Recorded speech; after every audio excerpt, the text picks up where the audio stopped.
Good design makes a conclusive statement. It spins an enticing web of stories about the owner of the object, their sense of style, as well as their aspirations and values. Our brand manager, Barbara Kullmann, is well versed in the stories that are implicit in the new KaVo Design Edition style. Barbara, you and your team designed this premium unit together. What did you consider important during this process? We wanted this to become an iconic unit that is easy to use and made from high-quality materials. These were the criteria that we focused on during the design process. This unit design is available exclusively for the ESTETICA E70 E80 Vision, which is specially designed for our premium segment. We consciously chose to pair it with our premium soft upholstery to highlight the fact that these units can be integrated with other furniture and interior design elements.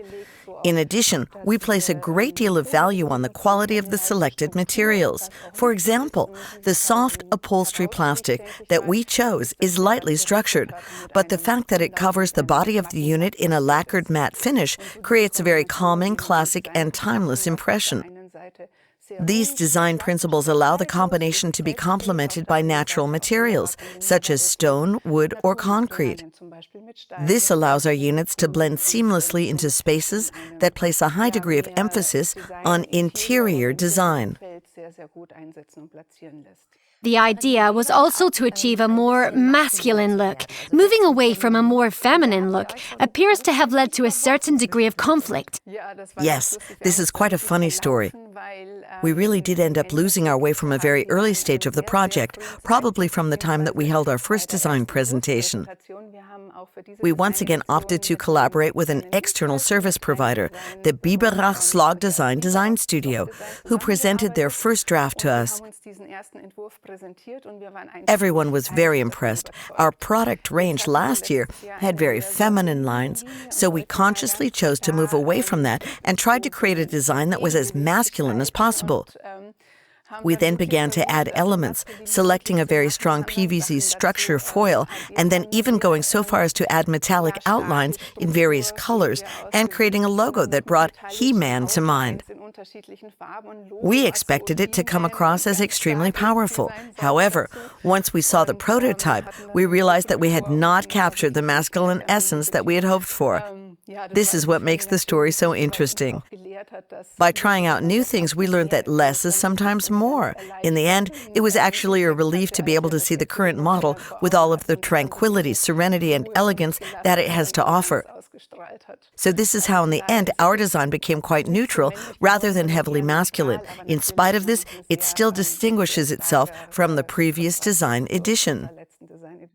You mentioned the fact that less is sometimes more. What do you consider to be a successful design? I think it is incredibly important to consistently differentiate between successful design and personal taste. Personal taste is highly individual and cannot be measured. However, I believe that successful design has measurable factors that are objective rather than subjective. I personally combine various elements to achieve this. These elements include colors, shapes, and proportions, as well as how they work together. If we consider shapes, for example, they can range from very angular and structured to being very organic and flowing. These are all measurable things. This is why I would say that good design is a successful combination of various elements and has very little to do with style, which is a matter of personal taste. Style is highly variable. Design is closely related to aesthetics. When is something considered to be aesthetic? We perceive something as aesthetic when the final outcome is perceived as harmonious.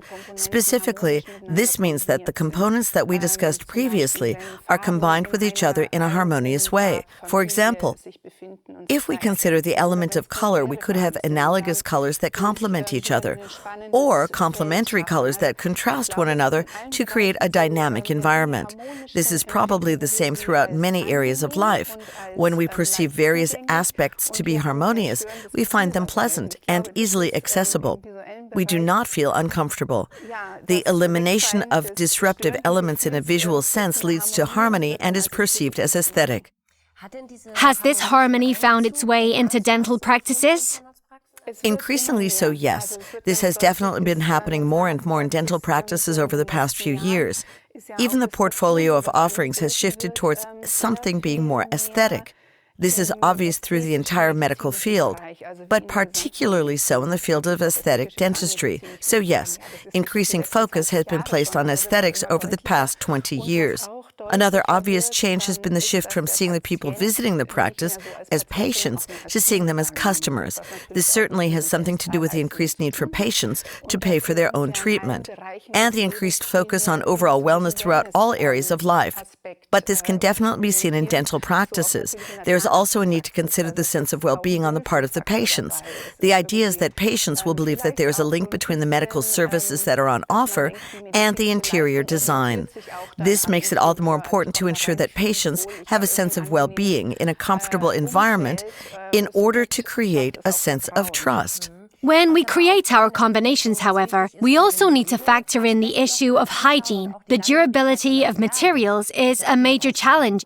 This is an extremely important point, something that is absolutely essential in this context, and we place enormous value on durability during the development of our products. We run every conceivable test to ensure that our products meet or exceed hygiene standards. However, it is always important to reconsider the professional field that we are working in when we create interior design for medical or dental practices. The rules for selecting materials for the waiting room or reception area are obviously not as strict as those for the treatment room. Sometimes we can work with exciting fabrics or even incorporate real wood. However, they should always be a central theme. This can be adapted to be more muted in the treatment room than in the other areas, but there should be no contradiction in terms of the design elements. I find the ability to combine various elements extremely interesting. One question, could you be more daring in terms of design? Yes, absolutely. I think the best approach to creating interior design in a medical or dental practice is to start by thinking of your own home, and particularly your own living room. Perhaps take a trip to a furniture store and see what captures your interest. The waiting room and reception should incorporate personal aspects that simultaneously impart a feeling of well-being upon the patients. However, these elements should also provide a clue as to the personality of the practitioner to allow patients to get a sense of whether or not you have anything in common on a more primal level. The sense of harmony that they experience on an interpersonal level is extremely important for treatment. Thank you very much. I have learned so much from our conversation. That is great news. As I said to our viewers from the outset, good design tells a story. I am very much looking forward to the new design edition from KaVo.